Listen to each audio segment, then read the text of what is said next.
Greetings, this is Alex with my first After Effects tutorial, and today I'll be showing you how to make a basic planet in After Effects. You will be requiring one additional program, which I used Illustrator, but it's not absolutely essential, and the reason why, as you can see, is because I'm going to be using this mountain range, this bird's eye mountain range view as the terrain. And I know it seems a bit bizarre, but it will become clear in a moment when I open up Illustrator. So all I'm doing now is locating the file in my documents. Sorry, I have quite a few picture files from all the things I'll be creating in After Effects and Maya and that sort of thing. So you open up Illustrator. I've got it open already. I thought I may as well instead of having the long load time. And you just start a new composition, make sure it's 1920 by 180, although it's not completely essential, or it just means that if it were any lower, the graphic quality might be a bit low, or the pixels may be a bit blurry, but it should be fine either way. And you just drag in the picture file and make the picture file the full size of the canvas, like so. You just drag it into place. And then once you've got it into place, you're going to use something called the image trace. You can, if you hit the image trace, it just goes black and white, selecting the two primary colors and making them black and white. But by selecting the, what I believe, the three colors, it will change. It will select the three primary colors and make those the only colors visible. But I'm going to be changing it to 6 colors just because it makes it a bit more defined. And just from that, if you were to see that, you wouldn't be able to tell that it's a mountain range with trees.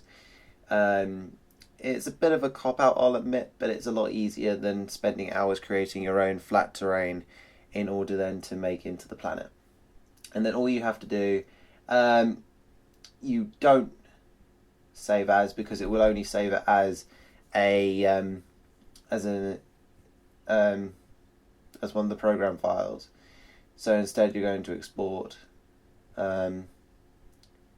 once. So I just quickly show you that it will only save as the Illustrator files and the Adobe files, so that's why you go on export. And then just save it as a PNG to wherever you want in your workspace, maybe under a file, I don't know, After Effects Planet or something like that. I just did remastered bird's eye, because it's a bird's eye view that I've chosen to do. You don't always have to do a bird's eye, it just means that you're starting off with the ideal view of the terrain and just putting it on a high quality, waiting for it to export. It will obviously take longer the higher quality you put it up, but it is worth it in the end in order to make it look nice. I know this looks a lot more different than the first planet that I showed you, but that's simply because of the fact that I wanted to create a whole new one from scratch, not just show you how I got to that one. But the process is exactly the same. So once that's finished, you then open up After Effects. I'll start a new project. And I may as well not save that one. Okay. So you do a new composition, 1920 by 180. I'm going to keep it on about 10 seconds, I think, just because it's a tutorial, but obviously you can make it as long or as short as you wish. And then I'm going to import in the terrain that I created just now. Find the remastered file, there it is. And then I drag it down onto the timeline. Because of the resolution height that I put it up to, it's a lot bigger than the 1920 by 180 canvas. All you have to do is just drag it down, resize it. That's fairly simple. And then just fit to the screen. Then the way to create the planet is going to become fairly apparent. I added the CC sphere effect and then scaled it up a bit. You can change the shading if you want. Obviously that still looks quite nice, but you can move it around if you wanted the sun to be shining on the top half of it, bottom half, or you could have the shadow completely removed. Next I'm going to add in another solid. and I'm going to make this a light blue. I'm going to add in the CC sphere effect once again.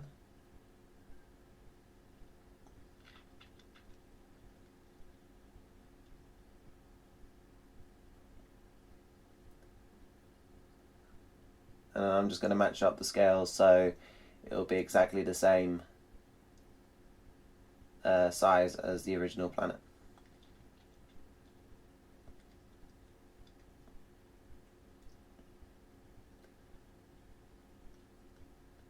And now, because what I'm essentially going to do here is I'm going to create a glow halo around the edge of the planet, just to give it the sense of having an atmosphere. So I'm just increasing and decreasing the glow threshold and the radius. And I kept this layer in front just so it would be easier to work out. But now I put it behind with the texture that we worked on earlier in front. Just messing around with the shadow a bit more, just so it matches up with the glow.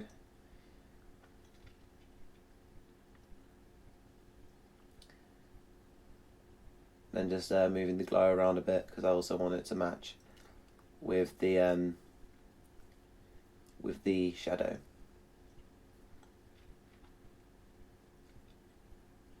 Really, there's no set way to do this because obviously it depends on what colour the terrain is, so that may also depict what, or dictate rather, what colour the halo is going to be, depending on what sort of planet it is, the thickness of the glow, and that sort of thing. So yeah, I'm just going to be moving the shadow around so it matches the, like I said, the blue / turquoise halo around the edge. I'm adding in a new and then another solid.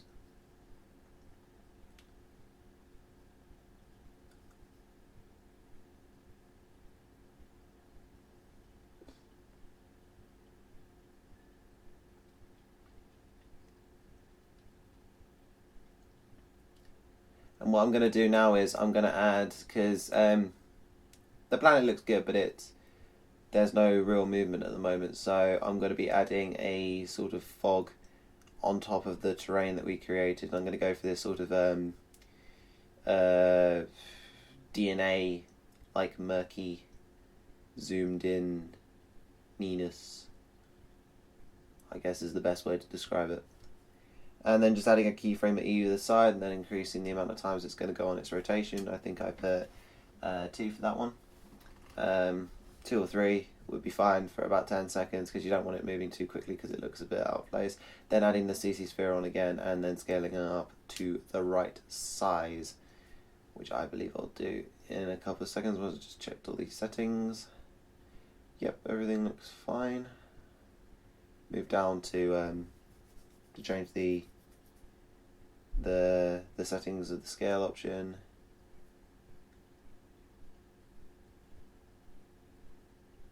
There we go. Hit enter and it'll be the right size. And obviously you want your terrain to be showing through, so you change down the opacity just below half. And then you'll get that sort of murky cloud effect, which makes it look a bit more active rather than just a still image. I mean, obviously that'll work with some of your planet designs, but it's nice to have a bit of movement. It's always recommendable.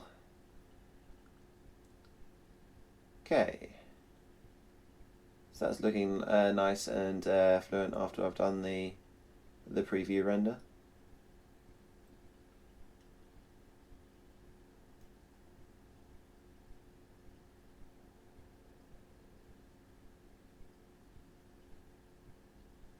Ooh, I hate it when that keeps on closing the Windows back, and every single time I scroll up to the top.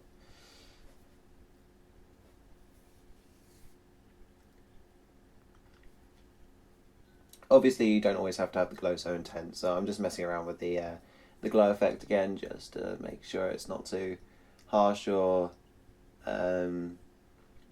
insanely bright. It looks a lot better. Definitely more so than it did before.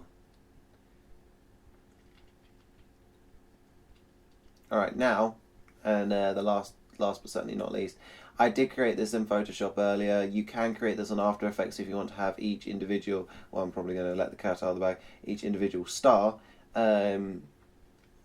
shining and fading individually. But for this tutorial, I just created a still starry background, which just makes the background look a bit more active rather than having nothing going on at all. So that is very basic indeed, but it's I wouldn't say use it as the main focus of any scene, but if it's something quick that you need to look like a planet, then that's certainly one way in which to do it, only using two programs, which again, well, I suppose also, I suppose it's three, but you could also create this in Illustrator. So I'll keep it to it is After Effects and Illustrator, which you need in order to create this planet. So thank you very much for watching. I hope this tutorial has been helpful. If you have any ideas for new tutorials, please post them in the comment section below, and I will see you guys later.